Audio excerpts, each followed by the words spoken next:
ఓం శ్రీమాత్రే నమః. ఛానల్లోకి స్వాగతం అండి. ఈరోజు వీడియోలో మనం సింహరాశి వారికి సంబంధించిన పూర్తి వివరాలు తెలుసుకుందాం. ఈ రాశివారు ఈ నెల 14వ తారీఖు పౌర్ణమిలోపు మీరు ప్రాణం పోయినా కూడా చేయకూడని తప్పులేంటో తెలుసుకుందాం. అయితే ఈ రాశివారు ఏ విషయంలో జాగ్రత్తగా ఉండాలి, ఈ సమయంలో ఏ తప్పులు అస్సలు చేయకూడదు అనే అంశాలను ఈ వీడియోలో మనం వివరంగా తెలుసుకుందాం. కానీ అంతకంటే ముందుగా మీరు కనుక మన ఛానల్ని ఇప్పటివరకు సబ్స్క్రైబ్ చేసుకోకపోతే సబ్స్క్రైబ్ చేసుకొని పక్కనే వచ్చిన బెల్ ఐకాన్ నొక్కి ఆల్ సెలెక్ట్ చేసుకుంటే మేము ఇలాంటి వీడియోస్ అప్లోడ్ చేయగానే ముందుగా మీకు నోటిఫికేషన్ వస్తుంది. ఇలా నోటిఫికేషన్ మిస్ అవ్వకుండా మీకు వస్తే మీకు ఉపయోగపడే ఎన్నో రకాల పరిహారాలు ఆచరించి మంచి ఫలితాలను పొందొచ్చు. అలాగే వీడియోని ఎక్కడ కూడా స్కిప్ చేయకుండా చివరి వరకు చూస్తేనే మేమేం చెబుతున్నామో మీకు పూర్తిగా అర్థమవుతుంది. ఇక వివరాల్లోకి వెళ్తే ఈ రాశి విద్యార్థుల్లోని ప్రతిభ వెలుగులోకి వస్తుంది. కొన్ని వివాదాలు పరిష్కారం అవుతాయి. కుటుంబంతో సంతోషకరంగా గడుపుతారు. వాహనాలు, ఆభరణాలు కొంటారు. విద్యార్థుల శ్రమ ఫలిస్తుంది. వ్యాపారాలు లాభసాటిగా ఉంటాయి. పెట్టుబడులు సమకూరుతాయి. వ్యాపకాలు పెరుగుతాయి. ఉద్యోగస్తులు కొత్త బాధ్యతలు చేపడతారు. ఆకస్మిక ధనప్రాప్తి కలగవచ్చు. అంటే వడ్డీ రూపంలో కానీ చెక్కు రూపంలో కానీ ధనం చేతికి అందుతుంది. స్త్రీలు ఆరోగ్యం విషయంలో జాగ్రత్తగా ఉండాలి. అకాల భోజనం వల్ల ఆరోగ్యం మందగించే అవకాశం ఉంటుంది. పత్రికా, ప్రైవేటు సంస్థల్లో పనిచేసే వారికి పని ఒత్తిడి అధికమవుతుంది. వీలైనంత వరకు మీరు ఎవరి మీద ఆధారపడకుండా మీ పని మీరే చూసుకోవటం ఉత్తమం. ముందుగా ఈ రాశి వారి గురించి చూసినట్లయితే ఓర్పు, సహనం గురించి చెప్పుకోవాలి అంటే ఈ రాశివారు మొదటి స్థానంలో ఉంటారు. ఈ రాశివారు ప్రతిరోజు దైవారాధన చేస్తారు. వీరు దైవాన్ని ఎక్కువగా నమ్ముతారు. అయితే వీరు దైవబలం తమకు అండగా ఉందని మర్చిపోయి కష్టాలు వచ్చినప్పుడు ఎక్కువగా భయపడిపోతూ ఉంటారు. ప్రతిరోజు దైవారాధన చేసినా మాకు కష్టాలు వస్తున్నాయనే ఆలోచనలో ఉంటారు. అయితే కష్టాలు ప్రతి ఒక్కరికి వస్తాయి. కానీ మీకు దైవబలం ఉండటం వల్ల కష్టాల నుంచి చాలా తేలికగా బయటపడతారు. అయితే మీరు చేయవలసిన దైవనామస్మరణ చేయటం మాత్రం మర్చిపోకూడదు. ఇక మీరు ముఖ్యంగా గుర్తుపెట్టుకోవాల్సిన మరొక విషయం ఏంటంటే ఎదుటి వ్యక్తుల్ని గుడ్డిగా నమ్మకూడదు. ఏ అంశంలో తీసుకున్నా, అంటే మీరు కొత్తగా ఏదైనా పని చేయాలనుకున్నా, లేదా మీరు ఏదైనా నిర్ణయం తీసుకున్నా, కొత్తగా బిజినెస్ స్టార్ట్ చేద్దామనుకున్నా, అలాగే ఏ సందర్భంలోనైనా మీరు ఎదుటి వాళ్ళని నమ్మి మీ విషయాలను కూడా ముందుగా వారితో చెబుతూ ఉంటారు. ఇలా చేయటం వల్ల మీరు అనేక రకాల చిక్కులను కూడా కొని తెచ్చుకున్నవారు అవుతారు. కాబట్టి ఏదైనా పని పూర్తయిన తర్వాత మాత్రమే ఎదుటి వారితో చెప్పండి. ఇలా చేసినట్లయితే కనుక మీరు ప్రతి పనిలో కూడా విజయం సాధిస్తారు. అలాగే ముఖ్యంగా ఈ రాశి వారు తమని తాము నమ్మాలి. అంటే మీ పైన మీకు విశ్వాసం అనేది పెరగాలి. ఇలా చేయటం వల్ల మీలో కాన్ఫిడెన్స్ పెరుగుతుంది. అప్పుడు నేను ఏ పనైనా చేయగలను అనే ధైర్యం మీకు వస్తుంది. ఎందుకంటే కొన్ని సందర్భాల్లో ఈ రాశివారు నేను చేస్తున్న పని అవుతుందో లేదో అనే ఆలోచనలో ఉంటారు. ఇక ఇటువంటి ఆలోచనల వల్ల మీరు చేసే పనుల్లో తడబాటు ఏర్పడుతుంది. తప్పులు చేసేందుకు ఎక్కువ అవకాశాలు ఉంటాయి. అందుకోసం ఎటువంటి ఆలోచన మీకు అవసరం లేదు.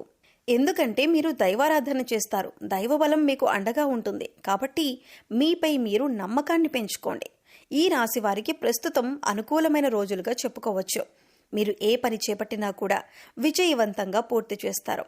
అయితే మీరు కొన్ని పనులను చేయకుండా ఉండటం వలన ఈ ఫలితాలు మరింత అనుకూలంగా మారి మీకు సత్ఫలితాలను తీసుకొస్తాయి.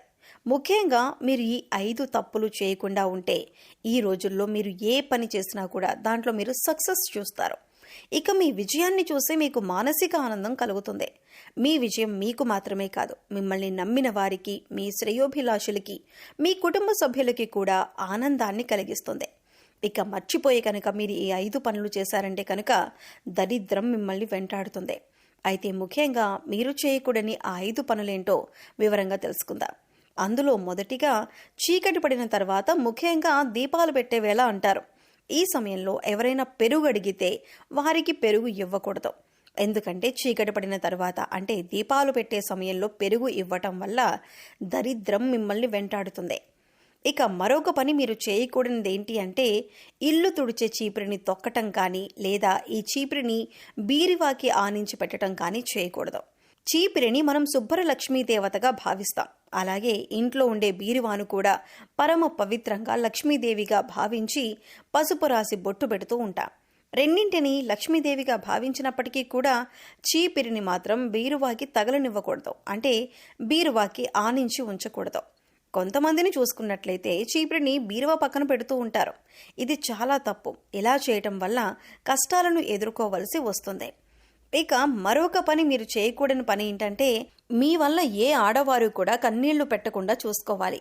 అది మీకు తెలిసిన వారైనా, కుటుంబ సభ్యులైనా, లేదా ఇతర ఏ స్త్రీలైనా సరే, మీ వల్ల స్త్రీలు కంటతడి పెట్టకుండా చూసుకోండి.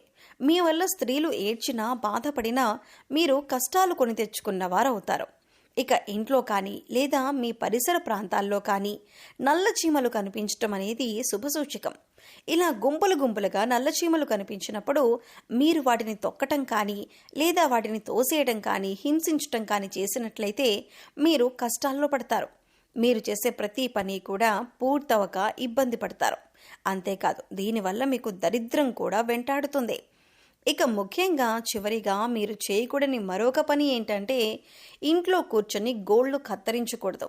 అలాగే ఆ గోళ్లు ఇంట్లో ఎక్కడంటే అక్కడ పడేయకూడదు. ఇలా చేస్తే దరిద్రమని మన శాస్త్రాలు కూడా చెబుతున్నాయి. ముఖ్యంగా కొంతమందిని చూసినట్లయితే ఖాళీగా కూర్చున్నప్పుడు గోళ్లు కొరికి కింద పడేస్తూ ఉంటారు. అది ఏ ప్రదేశంలోనైనా సరే మీరు గోళ్లు కొరికి పడేయటం అనేది మానుకోవాలి. ముఖ్యంగా మంగళ శుక్రవారాల్లో గోళ్లు తీసి ఇంట్లో పడేయకూడదు. ఈ పనులు కనుక ఈ రాశి వారు చేసినట్లయితే మిమ్మల్ని దరిద్రం వెంటాడుతుంది. ఈ విషయాన్ని గుర్తుపెట్టుకొని ఈ తప్పులు చేయకుండా ఉండటం వల్ల మీరు చేసే ప్రతి పనిలో కూడా సక్సెస్ పొందుతారు. అంతేకాదు, దరిద్ర దేవత ఎప్పుడైతే వెళ్ళిపోతుందో అప్పుడు మిమ్మల్ని అదృష్ట లక్ష్మి వరిస్తుంది. మీరు చేసే పూజలన్నీ కూడా ఫలిస్తాయి. అదృష్ట దేవత కలిసి వస్తుంది. లక్ష్మీదేవి స్థిర నివాసం ఉంటుంది. అన్ని పనుల్లో విజయం పొందుతారు.